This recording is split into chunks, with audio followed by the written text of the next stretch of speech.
Hey guys, so my last broadcast, there was some sort of technical difficulty, so I thought I would try this again. So I just want to tell you guys a little story. Two of my friends, Shelly Murphy, who is at familytreegirl.com, and Angela Walton Raji, who does the African Roots podcast, did a presentation a few weeks ago, on mapping the Freedmen's Bureau and other resources on doing African American genealogy. And actually, Family Tree Girl, Shelly Murphy, just joined, so that's fun.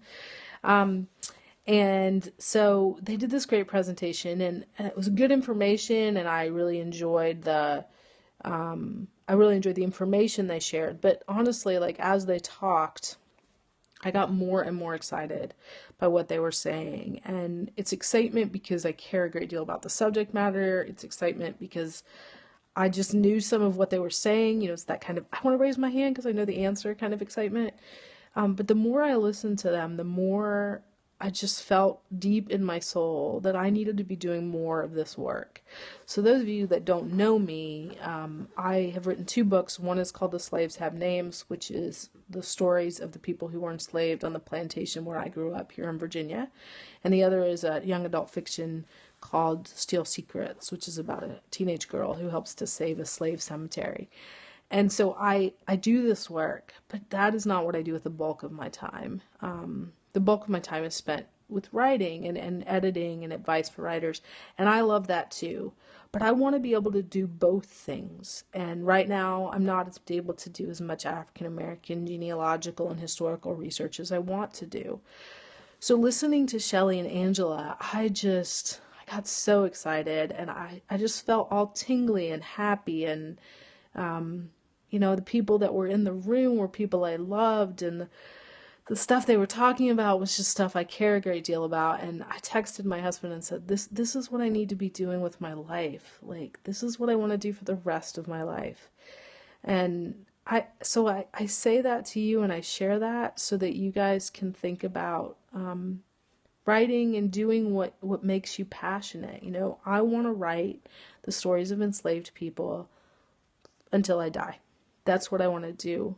And that sounds kind of strange even for me to say, just because it's not happy and it's not, easy-going, happy-go-lucky work.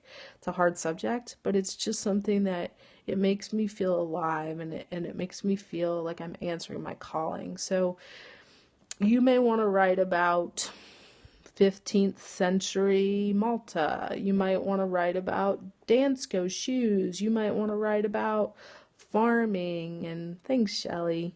We do need the stories, I agree. You may have, hundreds of articles about entrepreneurship that you want to write, or maybe you're really interested in architecture of the 20th century, or maybe interior design is something that you're passionate about writing about. I don't care.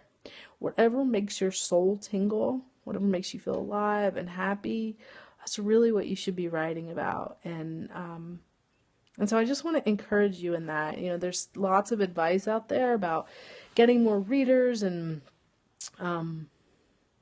selling books and all of that stuff, and that's good advice. We do have to be business minded as writers, but don't compromise what makes you excited in terms of what you write about in order to sell books.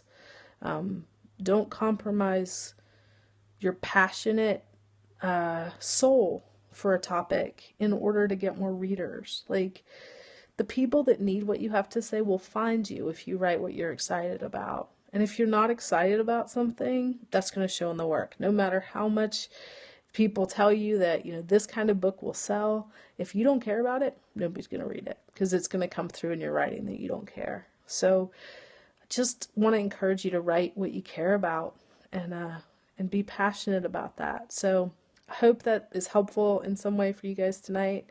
And hit me back with a comment if you want. And I'm over at AndyLit on Twitter, and actually at AndyLit Writer on Facebook. So I'll talk to you guys soon, I hope. Take care.